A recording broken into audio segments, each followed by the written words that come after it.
One of my goals with the Wealth Nation podcast is to speak to successful entrepreneurs, with the main reason would be to pick their brains about the lessons they've learned on their entrepreneurial journey so we can learn from those lessons to short track our learning curve in the business environment. And today I'm speaking to very successful businesswoman, Margaret Hirsch. Welcome to the Wealth Nation podcast, a podcast for every mother, daughter, grandmother, sister, and wife, and the men who are smart enough to tune in. The Wealth Nation podcast brings you all you need to know about investments, business, property investments, personal finance, and all-around financial wellness. Here is your host, Yolanda Rose. Hi there, and welcome to the Wealth Nation podcast.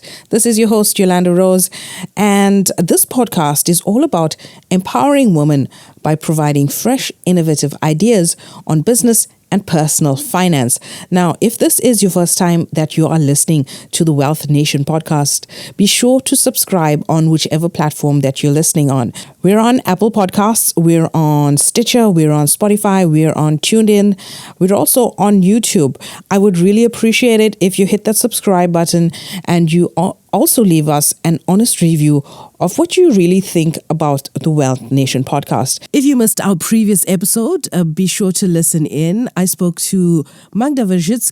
She is the CEO of Signia Asset Managers, and she gave us 7 things that us women can do to get our finances on track. The Wealth Nation podcast is sponsored by FreshBooks.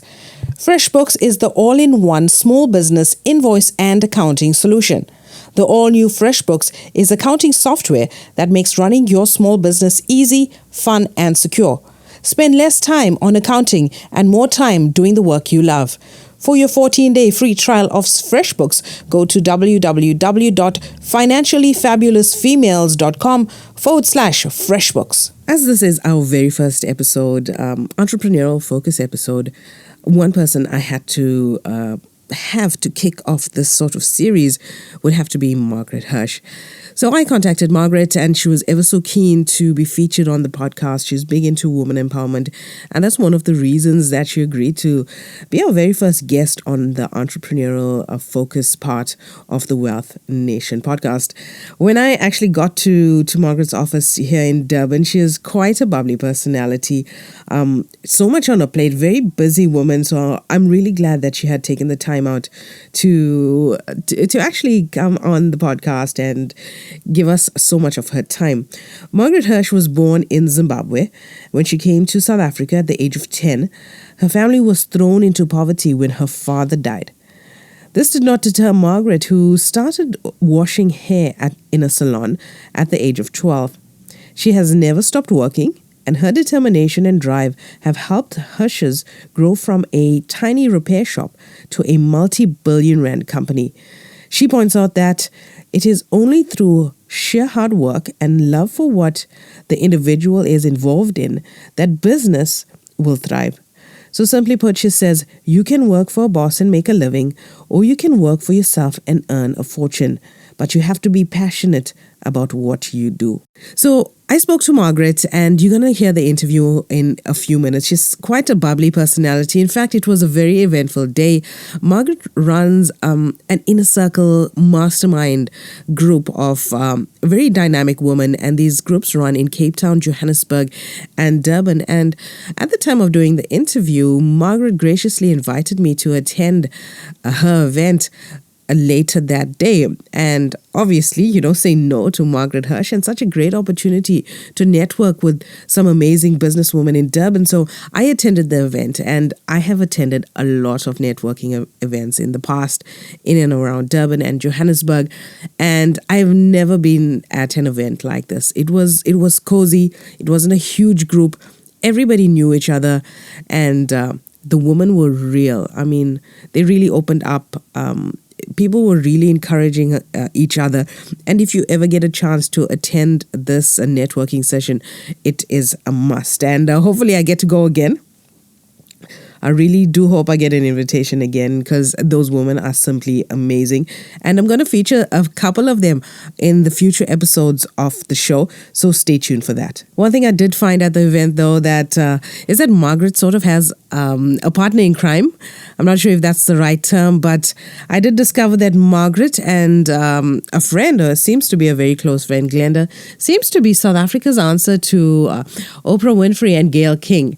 And they're quite a dynamic duo, doing lots of exciting things together. So be sure to link up with Margaret. She's on Facebook. She has a website, margarethirsch.co.za. So let's get into the interview with Margaret. Welcome, Margaret. Thank you. Welcome to the Wealth Nation podcast. And you're a successful businesswoman here in Durban. And I'm here today just to pick your brain. What can you tell the entrepreneurial women that are listening today? Well, the entrepreneurial women that I deal with usually come in and you're an entrepreneur, you want to start your own business. What's the first thing people say to you? Let me lend you some money. Yeah. And I want to tell you that's the worst thing you can do when you start off. Do not borrow. It says in the Bible, never a borrower or lender be. Yeah. You don't borrow money because if you borrow money, you know what? You don't only have to pay it back, but you've got to pay it back with interest. And that's what people forget. Mm-hmm. So you borrow the money and yes, your business starts off. And you know the stats, 97% of all businesses open this year will close in 3 years. And 97% of businesses that opened 3 years ago will close this year for one reason only. Not because they're not making money. They're making money. But all the money they're making, they've got to pay back the people they borrowed from. Yeah. And so you're getting nowhere. You're like on a treadmill going nowhere. Mm-hmm. And that's the last thing you want. So what I say to people is start small. Start with what you've got. Yeah. We started with our severance pay. I lost my job. I got fired when I got pregnant. My husband left his job and all we had was our severance pay. Yeah. And that's what we used to start. We didn't borrow any money. Well, in those days, nobody lent us because we didn't have any collateral, so we couldn't borrow. So we started with what we had, and then we built it. But what a lot of people do as well, when they see the money coming in, they think they can spend it. Mm-hmm. And I always say your turnover does not equal your profit. Yeah. It doesn't work like that. When your turnover comes in, you've got to put that money away, put that money away. So that when the end of the month comes, you can pay everybody that you owe, and what's left over, you can't even spend all of that because you've got to invest that back into the business. Right. So in the beginning, it's very tough, and you've got to cut your spending. You know, people have to spend a lot. Yeah. I was speaking to an African entrepreneur last week, and she said, let me come and spend some time with you. And she spent time with me. She said, you know what, Mrs. Hirsch, I realized, she said, us African people, we eat our money. She said, if I get a little bit of money, I buy McDonald's. And if I get a lot of money, I buy Kentucky. And at the end of the day, my money's all gone. Yeah. And I've got nothing to show for it. Yeah. I said, you have whatever you've made, you flush down the toilet. It's no good to you. You've got to put that money in the bank and put it back into the business and grow that money until it's huge. Not until you've got a little bit and spend it, until you've got so much you don't know how much to spend. Yeah. You know? So you've got to plow the money back. And I think that's where most people go wrong. You can't start spending. You've got to stop. I was in Ireland recently and I said to the guys, what do you do with your money? He said, you know, Mrs. Hirsch, I drink my money. He said, if I've got a little bit of money, I have stout. And if I have a lot of money, I have whiskey. And it's all gone at the end of the day. And so many people do that. They just use it up and it's gone. Whereas if you invest it and you plow it back into the business and you grow that business, it grows and it grows and it grows. And that's really what it's all about. So that's my first thing is, and if you start, but they say, Mrs. Hirsch, I want to start a business, but I don't have any money to start it with. Well, sell your skills. Yeah. That's what I did. I started off selling my skills. I started off my first business, which was my own business. I was a shorthand typist. And I used to get hold of the men and they would bring their typing in the morning and I'd type it, they'd fetch it in the night. They'd bring me more typing in the night, I'd type it during the night and they'd fetch it in the morning. Actually, you know, it's easier now. There's websites like freelancer.com. Absolutely. You go post your skills there, you're typing, editing, you're doing bookkeeping, whatever it is. Yeah, and you just earn in dollars. You sell your skills and that's how you bring the money in. And that money you can use to do whatever you wanted to do. So we started, I sold my skills. I was a shorthand typist. My husband was a refrigeration mechanic, so he fixed fridges and air conditioners. So we got our money and from there we bought our one appliance. Yeah. Now, I also now teach cooking to ladies who have no skills. And I only give them the money to buy the ingredients for one cake. Okay. Buy ingredients for one cake, and that costs roughly 30 Rand, and they sell it for 60 Rand, then they can buy two cakes. Make two cakes. Then they sell those, and they get 120 rand. Then they can buy for 4 cakes, and so it goes on. And if you carry on like that without spending, you will make a lot of money. But what people do, on instant gratification, they want to spend it straight away, get the new stuff, and it doesn't work like that. It took me a long time to get to where I am, and I invested for a long time before I did that job. Okay. So that's definitely that would be the first thing I'd say. Okay. And the second thing is part of that first thing is to invest the money. You've got to put it somewhere. I even tell the people that work for me, when they get their money, out of every 100 rand, they've got to save 10 rand, they've got to invest 10 rand, and they've got to give 10 rand to charity. I said, Mr. Hirsch, I can't afford to give 10 rand to charity. I haven't even got enough for myself. Charity begins at home. I said, no, it doesn't, because you've got to tell the universe I have enough. There are always people worse off than you. And if you can help somebody else, you'd be amazed. As you give to others, it just flows back to you. It says in the Bible, as you sow, you reap tenfold. And you really do. I'm living proof of that, because I give all the time, and I have blessed beyond belief. But you have to start giving.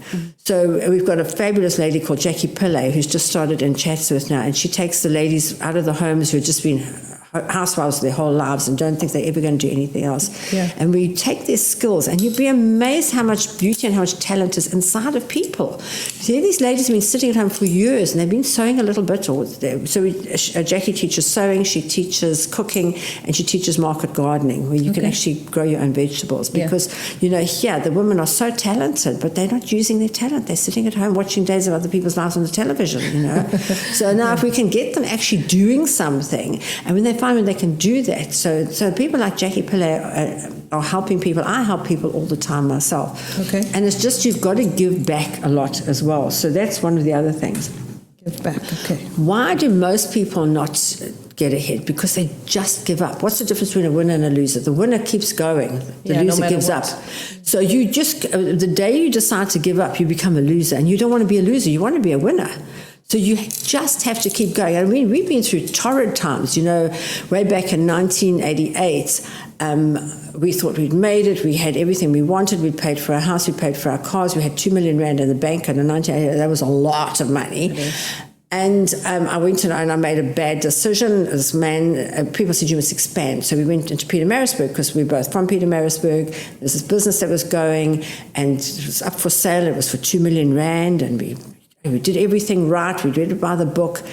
And the day I paid my 2 million rand, the man who sold me the business released 3 million rands worth of checks. So I went in one afternoon from having 2 million rand in the bank to being 3 million rand in overdraft. People said to me, you started with 900 rand. I said, yes, I did. But in 1988, I started all over again, minus 3 million. And I had to make that money back. And, when something like that happens, most people give up. But we couldn't give up, because we had nowhere to give up to. We had no one to fall back on. Because, I'm a cross-cultural marriage, so neither of our parents could back us. So it was a hectic situation. So we just had to keep going. And that was our strength, and that's what kept us, because we just kept going forward. No matter how bad it seemed, we just kept going until we made that money back. What took us 10 years to make the first time, to make our first million, we made it back in less than a year. But how do you keep going, especially now, the way things are in Durban, in South Africa? How do you still keep that positive mindset? Well, the nice thing is that the reason you have a negative mindset is you're listening to the news and other people, and how you're suffering and that type of thing. But the people that I mix with are all entrepreneurs. They're all people in their own businesses. And guess what? They're all doing really, really well. Tonight I have what I call my WOW group, which is Women of Worth. I run it in Durban, Cape Town and Joburg. And so once a month, tonight's in Durban, and on Thursday nights in Cape Town, and I've just finished Joburg one. And I invite 30 other women who are all in business and who are all doing well. And we get together. And the energy in that room, I just had a letter back from my Gauteng one was last week, Thursday, and one of the women wrote to me, she said, there was enough energy in that room to power the whole of Joburg. Because everybody is doing well, and if you mix with people who are doing well, guess what? You do well. If you mix with people who are doing badly, guess what? You're going to do badly as well. Exactly. You see, you know the answer, but you still hang around with them. And you can't do that. Now, how did I start the WOW group? They say that if you're the cleverest person in your group, you've got to find another group. So I thought, well, I don't even know anybody. So I thought, well, if I had a group, who would I like to have in the group? So I was in Joburg, and I didn't know many people in Joburg. So I phoned, my friend Arlene, she was with me. So I said, would you like to join my group? She said, yes. So we were a group of 2. And then I phoned, I said, have you got a friend you'd like to join? She said, Dawn Lindbergh's a friend of mine. Let's ask her to join. I said, okay. And then I said, a person I've always admired is Edith Fenter. Should we ask her to join? And I phoned her and she said, okay. And then we actually started with just 6 of us in the little group, and now we're over 2,000. Wow. And that's in the space of a couple of years, you know.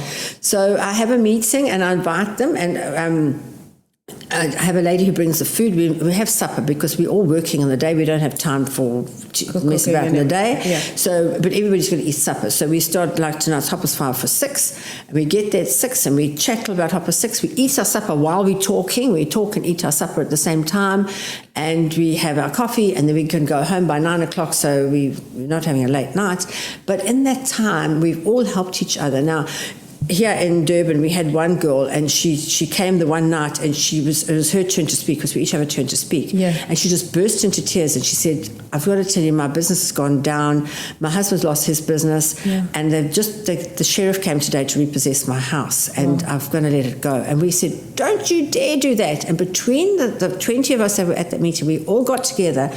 We sorted everything out. None of us put a cent of our own money in. We just had contacts who could help. Yeah. We sorted it out, and I kid you not, 6 weeks later, I was at a conference at the Drax Sun Hotel, and I saw her there, and it was Danielle. And I said, Danielle, what are you doing here? I thought your business was going fine. She said, Margaret, you turned it around. It's been fantastic. My business is going so well. We thought we'd take a week break at the Drax Sun Hotel. Wow. So that's how quick you can turn it around. And you know what? It's all in the mind. It all starts with your thoughts.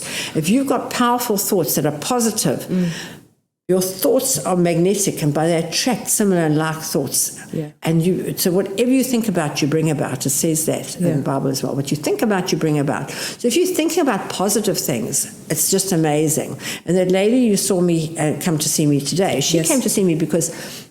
And, when you're thinking and you're positive, I didn't even know that I had 10 million Rand in insurance, which I'd forgotten about. And I'm going to be 70 next year. So, and the insurance came and she just said, you've got this money. What are you going to do with it? And that's what she was here sorting out now. Oh, nice. Yeah. And I didn't even know I was going to get it. And I got 10 million that I never even thought about. So it just goes to show, if you just have positive thoughts, amazing things happen. But by the same time, if you have negative thoughts, really bad things will happen. Yeah. And it all starts with your thoughts. And you're in control of your thoughts. You can control what you think about. You control if you think good things will happen. If you start thinking bad things will happen. It's very simple. It's not rocket science. Yeah. But to keep yourself on the positive mode, what I do, I've just given it to somebody. I usually have an elastic band around my wrist. Yeah. And if you have a bad thought, you pull it really hard, and you see this vein on the inside of your wrist, it hits there, and the pain goes right through your body. Your body reacts to pain and pleasure. So as soon as that pain hits, and you keep doing it a few times, and every time you have a bad thought and you hit that vein, eventually, when the bad thought starts coming, your body starts saying, that's going to be sore, don't do that. And I promise you, try it, it works. I'm going to do that. I've cured people from smoking, from swearing, from all sorts of things, just with an elastic band that hits in the inside of your arm. And within a day or so, you'll stop thinking. We're going to try that one. You try it. I promise you it works. So keep thinking positive thoughts all the time. Okay.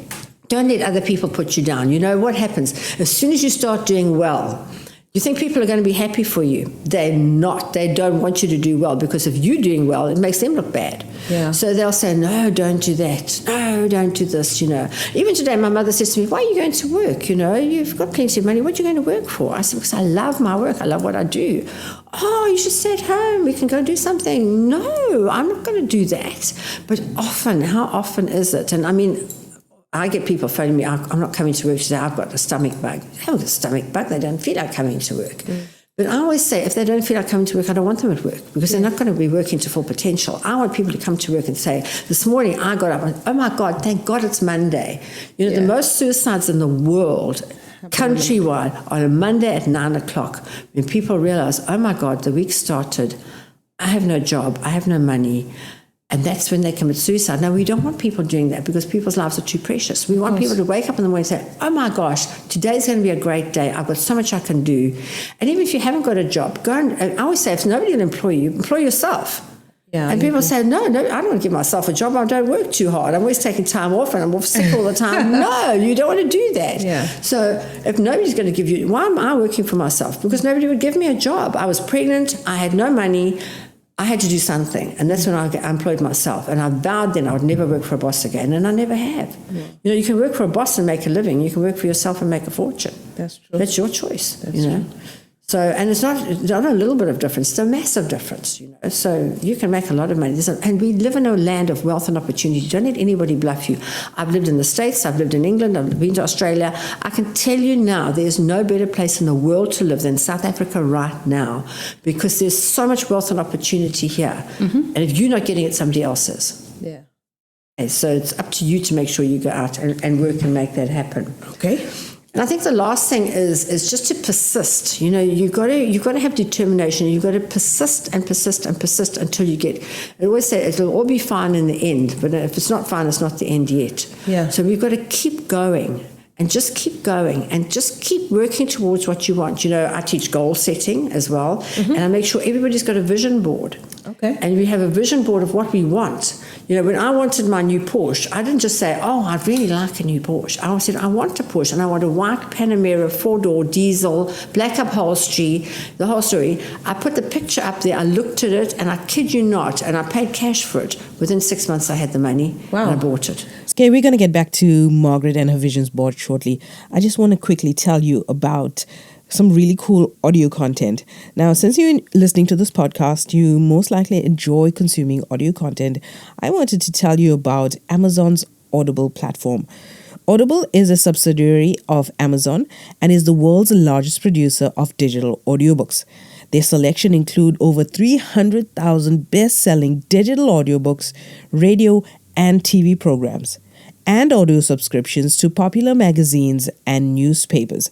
I would like to give you a 30-day free trial of Audible. All you got to do is go to www.financiallyfabulousfemales.com/Audible and click on one of those links, and it's going to take you to your 30-day free trial where you can download 2 free audiobooks from Audible. Like what you hear so far? Make sure you never miss a show by subscribing on Apple Podcasts, Spotify, or Tuned In. Now back to the show. So for those women that are sitting out there that are listening to us right now, how do they go about setting up their own vision board of where they want to be for themselves, their families? So the vision board is very easy to set up. You draw a circle, and you cut it in half and half again. So you've got 8 slices. Right. Okay. Now the first slice, if I had to say to you, what is the most important thing in your life, the thing that you cannot live without, the thing that you have to have? The answer is your health. Without your health, it's no good. You can't be the richest person in the graveyard. That's no good to you. You've got to have your health. Okay. So your health is really broken down to 2 pieces. One is you've got to eat healthy. If you eat the right things, you'll never be sick. The reason you get sick is you're eating the wrong things. That's right. It's like when I bought my Porsche, it's a diesel Porsche. They said to me, if you put petrol in this car, it's never going to go. You will stuff it up completely. Now, God should have said when He put you on this earth, if you put rubbish into your body, you're going to get sick. Yeah. So for myself, I'm a vegetarian. I'm now vegan. So I don't eat meat, chicken, fish, and I don't have milk or cheese. Okay. Nothing like that. So I only have vegetables and fruit. Wow. But as a result, I've never been sick one day in my life. I don't understand sickness. I've never been sick. Other people have stomach bugs. I've never had a stomach bug. I have the odd cough. I do cough a bit from time to time because I talk a lot. But apart from that, I never get flu like other people get flu. Oh, I'm suffering with flu. I don't get sick because I don't put poisons into my body. You know? Nice. So I don't smoke, I don't drink, I don't put poison into my body, and so I'm always healthy. So health is number one. Right. The second thing is exercise. You've got to exercise. You know, as you get older, I told you I'll be 70 next year, and I've found that as you get older, your joints do get stiffer. You've got to exercise. If you don't exercise, you get stiff. Yeah. So I run marathons. I don't like running in the road, but I do run on the treadmill. I run the road when we have the ladies' races. Okay. And I swim. I'm a swimmer, so I swim, and I swim the mid-mile every year. You'll see there's I'm swimming mile. Okay, so you've got to do some sort of exercise, whatever you like. Okay. The second thing is your partner. Your partner will bring you 99% of your happiness or your unhappiness. And how many people do you know in an unhappy relationship because they just can't be bothered to get out of it? Yeah. So if you know, in the old days, if you made your bed, you had to lie in it. Today, you can change the duvet. You get the hell out. Okay. If that person that you're living with is not building you up, if they start putting you down, you get out of there. Yeah. Because life is tough enough without having somebody put you down. Yeah. And as I said, in the old days, you married a husband because you needed him to help support you. And all. Today, we support ourselves. I can support myself. I don't need a man to support me. I have my own car, my own house, my own everything. My husband is my entertainment committee. Okay. He's here to entertain he's had to make me laugh. He's had to make me feel good. He has to love me unconditionally. If I'm feeling in a bad mood, if I look ugly, he has to still love me. Yeah. If he doesn't, then he can't be around. Okay. And thank God I found one that does. And 48 years later, I'm still married to him. Yeah. So your partner is really, really important. It has to be somebody who will build you up. But you know, a lot of girls come and say, I'm looking for the man of my dreams. And I'll say, my girl, look at you. You don't look like anybody's dream. You look like a wreck, you know. Yeah. So you have to make yourself look good, and you have to feel good in yourself. And you have to be fun to be around to attract that type of person. You know, you can't be a miserable person who's complaining all the time and think that Mr. Wonderful is going to come looking for you. He's going to run a mile, you know. So you've got to make yourself attractive to him, and more than just looks-wise, to be a nice person, to be bubbly, to be around, to be really kind, you know, and be nice to him. My husband's always come home to a hot meal and a warm bed. He's never had a complaint there. Right. You see. So that's what a lot of women don't understand with men. The basics. They've got to get it right. So, and then the third thing is your family. Yeah. Everybody's got a black sheep in their family. You know, both my brother and my stepbrother were both alcoholics. And I used to battle and struggle. And I put my brother into rehab, and he came out and started had another drink. And I thought, and eventually one day I said to my mother, you know what? We've got to cut him loose. She said, you can't cut him loose. He's your family. I said, you know, it's not doing it for me. It's not doing it for him. So guess what? I cut him loose. And then what happened? His life got better, and so did mine. I didn't have him hanging around me anymore, and he went off and found a nice wife who looked after him, and we all got on very well together after that. So you don't have to hang on to people in your family. You just let them go, and if they're meant to come back, they will, and if they don't, they won't. It's very simple. So after that is your job. Now, your job's taken into three things. Sometimes you do a job so my job, as I sell irons and toasters and kettles for a living, that's what I do. Okay. But my passion, what I love, is I love empowering women. I teach women how to make money all over the country, all the time. So I take women out the townships, and I start them just making vetkoek and muffins. Okay. And I sit them on the corner of the road. So we get up at 3 o'clock in the morning, and we cook till 5 o'clock. Okay. And at 5 o'clock, they go on the corner of the road, and the men are going to work, and they've got their vetkoek and their muffins, and they sell them. By 7 o'clock, they must be sold out. They must get home and get their kids ready and take them to school. Oh, okay. That's excellent. And it works so well. And then what they do is they take other children in, because they've often got lots of children themselves. Yeah. They take other children in whose mothers are working. They look after them. They charge them for it, and that's where they get the money. And they buy the money to buy the vetkoek and muffins mixture, and they do it the next day. Yeah. And from there they start. And I want to tell you, those women are doing very well. And we teach them also whatever we teach them. We teach them cooking. We teach them sewing. We teach them anything. They build their businesses up from there. Mm-hmm. So you have your job, which is what you do to put food on the table and put the roof over your head, but then you must also work your passion. You must be passionate about what you're doing. And if you can combine the two, so much the better. Yeah. The third thing is finances, money. You've got to learn about money. You know, my people didn't know about money. If you ask my mother today, she said, I can only count up to 10 rand. Don't talk to me about more money than that. So you've got to learn about it. You've got to go to people who are making money and ask them, how do you invest your money? What do you do, you know? And you've got to, as you put that money in the bank, you've got to see it build up and build up and build up. My first house I bought here, number 1 Atterbury Road in Durban North. I bought it for 2,000 rand way back when. Yeah. I didn't stay in it myself, and it wasn't a flashy area in those days, believe me, but I didn't stay in it myself. I put one of my workers in it, and he paid the bond back. But every time I had to spend money, I paid that bond, paid that bond, paid that bond. Till the bond was paid off. Yeah. And I sold the house at a profit, and I bought number 97 Lothian Road, just up the road. Yeah. And that was a bigger house and better, and I put a tenant in there. And that tenant was horrible. He didn't pay and all sorts of things. But anyway, I carried on, and I fixed that house up, and I sold that.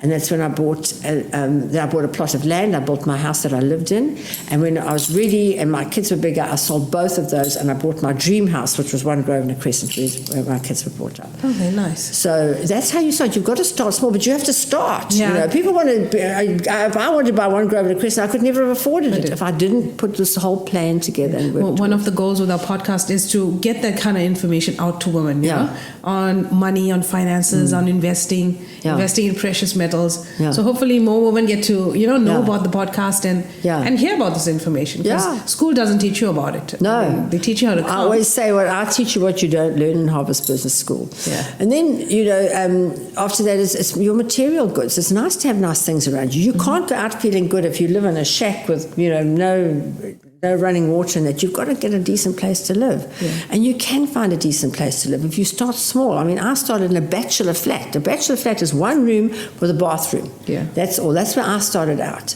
And from there, I built up and built up and built up until I got better and better. And then when I started investing my money, then I could buy a nice place, and that's what I did. So you've got to start somewhere. You've got to have you've got to have nice things around. You've got to dress nicely. People will treat you better when you look better. Yeah. You know, I mean, and just something like with women, with makeup, I can get 4 cashiers. You always see my shop's got 4 cashiers sitting in a row.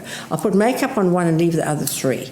Guess what happens? Everybody goes to one with makeup on her because you like to be served by somebody who looks good, you know. And you think, well, she's taken the time to put makeup on. She's going to be more, if she's invested that much in herself, she's going to invest more in her time with me, you know. Yeah. So people judge you. I do another talk, which is 100 things that you say to people before you open your mouth.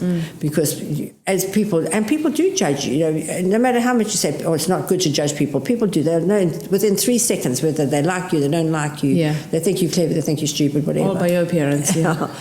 And then in your spiritual life, you've got to have, I don't care if you pray to God, Buddha, Allah, Rama, Krishna, Jehovah, whoever you pray to, doesn't matter. But you have to know there's a greater being up there. Yeah, for sure. And you've got to know that he's watching everything that you do. And I always say to people, when God puts you on this earth, he puts somebody behind you with a video camera. And he's videoing everything you do. And when you get up there one day, you're going to have to watch that video. You're going to be proud or you're going to be ashamed when you see what you've been up to. Yeah. So you always do something that you're going to be proud of when you get up on the other side. Okay. And the last thing is giving back. And there's always people worse off than you. No matter how badly off you are, there's people worse off. Yeah. And you can help them, and it doesn't cost a lot to help them. And even if you don't have money, you can help them with your time. Yeah. You know? So you see, we do a lot of work in old age homes. I work with TAFTA a lot. I work with children. And just a simple little woman here in Isipingo, she's got 25 abandoned babies she looks after. Wow. 25 abandoned babies. They range from 2 weeks old up to about 12 years old, those kids, and she's had them all since they were babies. Yeah. And she looks after them all by herself with no income because she's looking after the kids, and she just gets scraps from here and there. Yeah. I give her money every month to buy food for them and that, and I help her with crayons, and she schools them herself because they haven't got money for school fees. Yeah. She's the most amazing woman. They're fabulous, fabulous people out there. Wow. You know, that you can help. On Saturday, we had bean bags in the shop. And I didn't know what to do with these bean bags. And you will not believe, this home phoned me, and they've got cerebral palsy children who lie on the floor. They lie on the concrete floor all day. And we took the bean bags so these kids could lie on the bean bags. It was the most humbling experience. It was just, there's amazing things that you can do to help other people. And apart from helping them, it makes you feel good. Okay. So that's your vision board. And you put all that on your vision board, and you put pictures of things that you can see. You know, you visualize your health. You visualize yourself eating good stuff. You can see yourself exercising. You can see yourself with your perfect partner. You can see yourself with your family being happy. You can see yourself working hard. You can see the money in the bank. Simple exercise. When you go to the ATM, you draw your balance of the ATM, and usually it says, there's only a few bob there. Yeah. Well, you Tipp-X that out, and you write in black Koki what you would like to see, and you stick it on your wall and you watch it. I agree. And I promise you'd be amazed at how quickly that money comes to the bank. That works. When I was in matric, I actually had my first term results, and this is what I want to get for second term. I write it down in pencil, and I did that every term, and I did well in matric. Got 2 bursaries. So it's something that works. Yes, it definitely works. All that I tell you works. Yeah. Okay, Margaret, any parting shots for our listeners out there? Well, just don't let people put you down. As a woman, you're used to people saying, you have to ask a man. You don't have to ask a man. Yeah. I always said I will never work for anybody as long as I live, and I never have. Mm-hmm. To choose the right partner is, you need somebody. When God put the animals on the ark, he put them 2 by 2. So you need a partner. Yeah. And don't think a partner's going to look after you. You look after him. And people say, how have you been happily married for 48 years? Because I give 100%, and so does he. Yeah. You can't give 50 each. It doesn't work. Yeah. So you give 100%, and I promise you it works. Exactly. And just to be the best you that you can be. And know that God put you on earth for a reason. Mm-hmm. You're here. He gave you the seed of greatness, which you've got to grow, and he gave you a gift, which you've got to find. Your purpose in life is to find your gift, and your mission in life is to give it away. Perfect. Thank you so much for your time, Margaret. I hope to have you back on the Wealth Nation podcast. Yeah, thank you. So that was my interview with the ever bubbly Margaret Hirsch. She had a lot of value bombs dropping right there. So if you need to go back and re-listen to this podcast, because there's so much that you can take away. So in our next episode, I'm going to give you some amazing budgeting tips, how you can manage your personal finance, and how you can save thousands of rands every year. It's something that I've done very recently for myself. So check out our next episode. Thanks for tuning in. Make sure to visit our website at www.financiallyfabulousfemales.com and sign up for our free investment masterclass.